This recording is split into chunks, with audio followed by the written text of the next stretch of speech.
Oke, selamat malam. Berjumpa kembali dengan Mas Bro Tegal.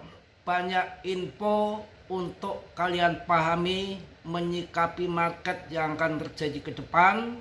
Nggak usah panik, santai aja. Kita ikuti aja permainannya. Dan langsung saya akan memberikan info-info yang ada, fakta-fakta yang perlu kalian harus ketahui. Ini Solana investasikan 26 juta dolar di posisi long. Solana saat harga turun ini termasuk sinyal bullish. Kalian bisa masuk koin yang bagus-bagus. ETH tadi berapa itu yang diakumulasi, kondisi turun gini, tapi mereka para whale itu akumulasi koin yang papan-papan atas, termasuk ETH, kemudian Solana, ada Polygon, Memecoin, ada PP. Jadi Well investasikan 26 juta dolar posisi long Solana saat harga turun, sinyal bullish. Ini judi-judi leverage-nya ini ya habis-habis ya. Pokoknya kalian tenang. Juga ini ada fakta penting yang perlu kalian ketahui untuk dijadikan pertimbangan yang membuat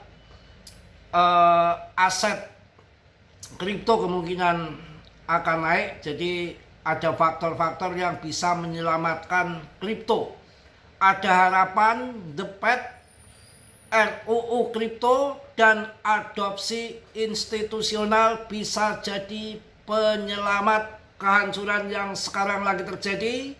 Meskipun situasinya terlihat bearish, masih ada faktor yang dapat menyelamatkan pasar kripto dari penurunan yang lebih dalam. Ini akan saya sampaikan. Ada faktor positifnya meliputi pemangkasan suku bunga oleh Fed, pasokan stablecoin mencapai rekor tertinggi. Berapa tadi? Pokoknya besar banget. Dana yang kering siap untuk menghajar kripto ya. Satu adalah pemangkasan suku bunga oleh Fed, yang kedua pasokan stablecoin mencapai rekor tertinggi, potensi disahkannya RUU regulasi pasar kripto di AS. Ini termasuk ataupun Clarity ACT, meningkatnya adopsi institusional secara perlahan. Jadi November tahun 2025 bisa menjadi titik balik menuju pemulihan lebih lanjut. Saat ini fase bearish sedang membayangi, nggak apa-apa, dipantau secara ketat para analis dan investor. Pause ini banyak yang mengadopsi. Ini luar biasa. Juga sekarang ini juga berita Google mendapatkan informasi terbaru seputar dunia kripto, blockchain. Ini yang banyak dicari adalah hari ini Solana, PP, Solana dan PP. Ini malah pencarian terbanyak di Google ini adalah Solana dan PP. Saya sesuai apa yang ada fakta di sini ya. Ada tanda-tanda memang November ini awal-awal bearish dulu, mungkin bantingan sementara saya rasakan sesaat saja, dan langsung akan saya kasih info untuk kalian. 5 fakta penting pemangkasan utang AS, efek bisa guncang pasar kripto dan obligasi. Ini yang lagi terjadi adalah 5 fakta penting. Pemangkasan utang AS, efeknya bisa guncang pasar kripto dan obligasi. Kita ikuti aja. Kita ikuti permainan ini.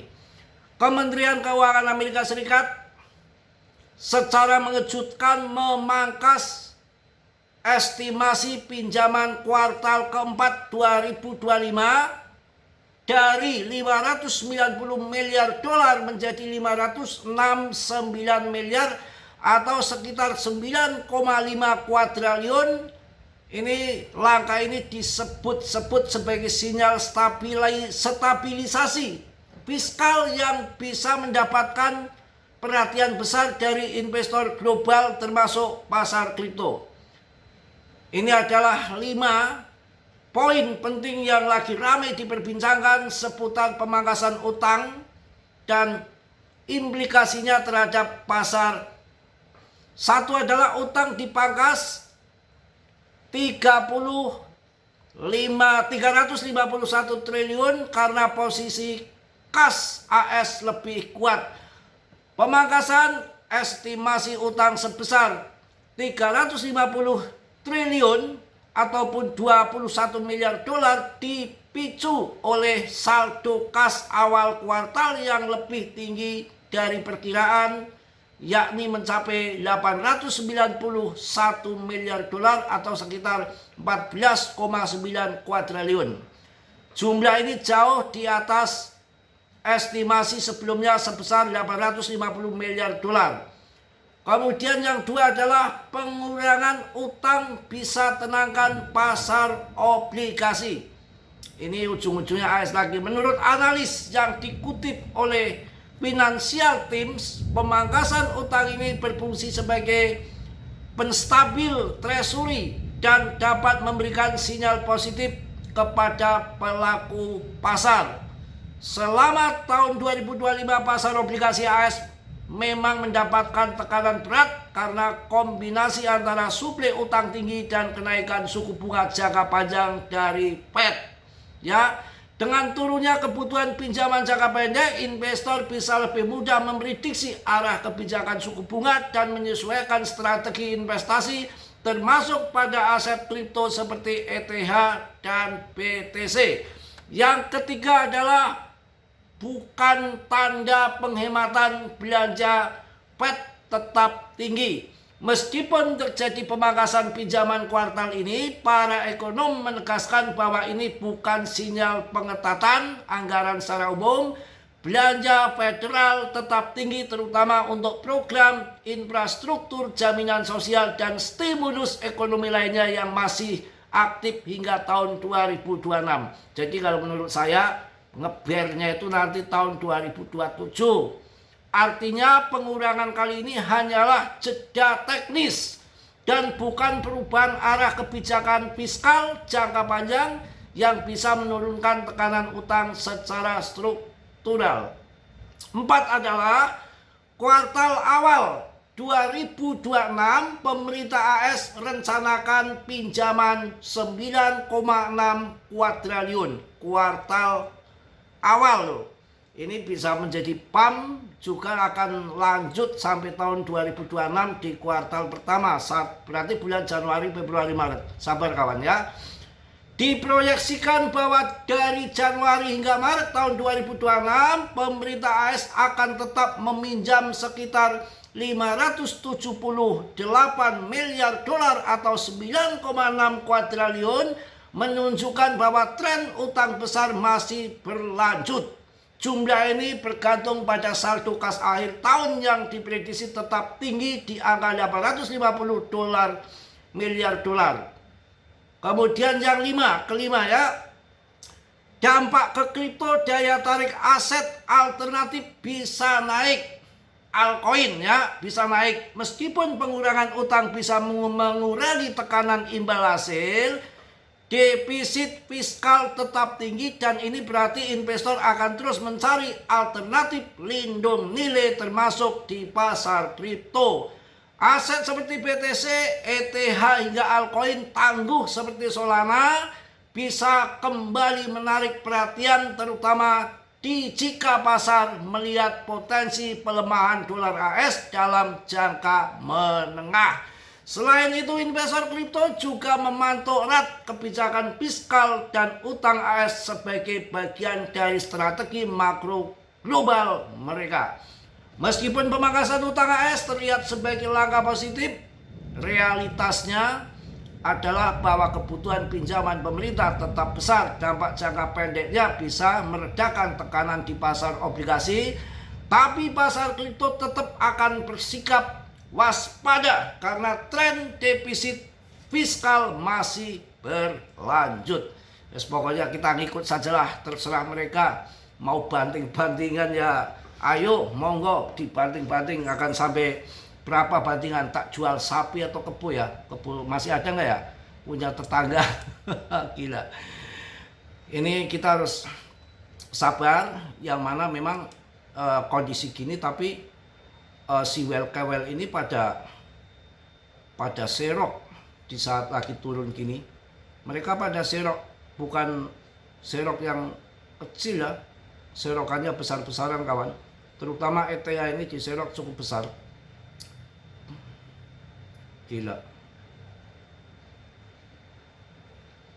Ini banyak yang serok di ETH. Jadi kita tenanglah. Yang namanya juga kondisi begini, kita nggak ada yang tahu. Semua mereka yang ngatur, tapi kita tetap semangat. Mudah-mudahan di bulan ini pertengahan sudah mulai membaik, karena semua apapun yang terjadi itu mereka mainkan. Justru kalau kita melihat data-data yang ada, ini banyak sekali yang serok ya. Ini termasuk Habar. Ini lagi rame ETF kawan. Si ETF Habar segera hadir di market AS. Ini hal penting yang perlu diketahui. ETF XRP segera diluncurkan. Ini betul-betul lagi musim. Bitcoin dan ETH juga banyak yang serok kondisi gini. Well gelontorkan 26 juta Solana saat kondisi turun begini. Kita ketakutan, CL mereka itu malah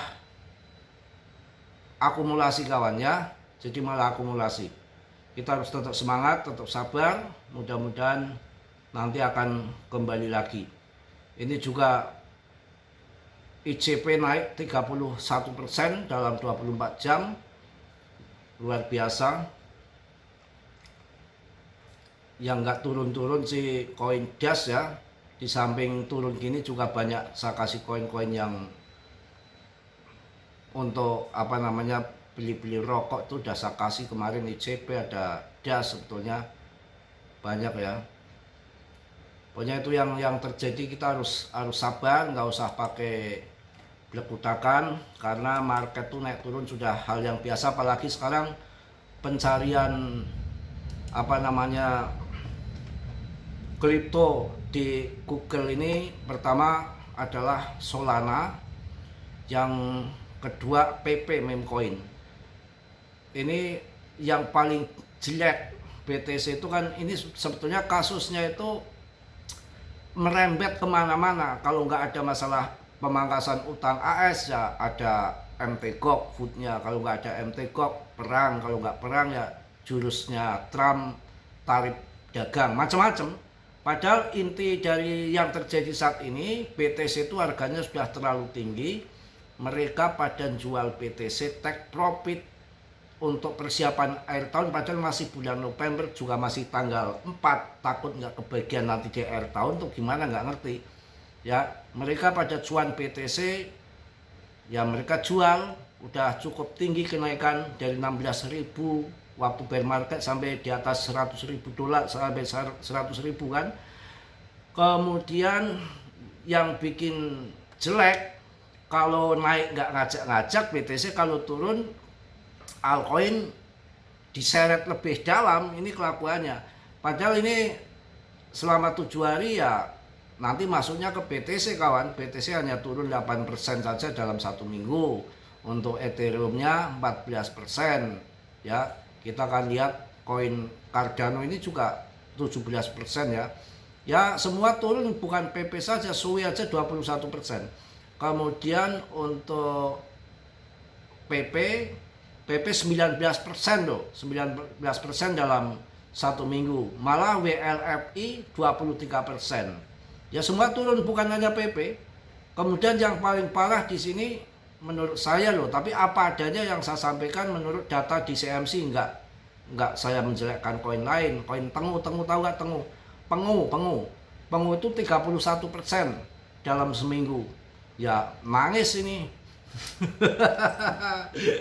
Nangis. Memecoin hati-hati. Memecoin carilah koin. Menurut saya sekarang terbaik PP. di saat bandingan ini kita untuk uji coba mana yang mampu kuat bertahan, itulah yang nanti akan diambil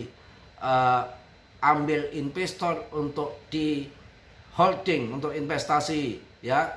Kalau yang sekarang nggak bertahan, saya takutnya ini banyak juga yang masuk pengu besar-besaran katanya.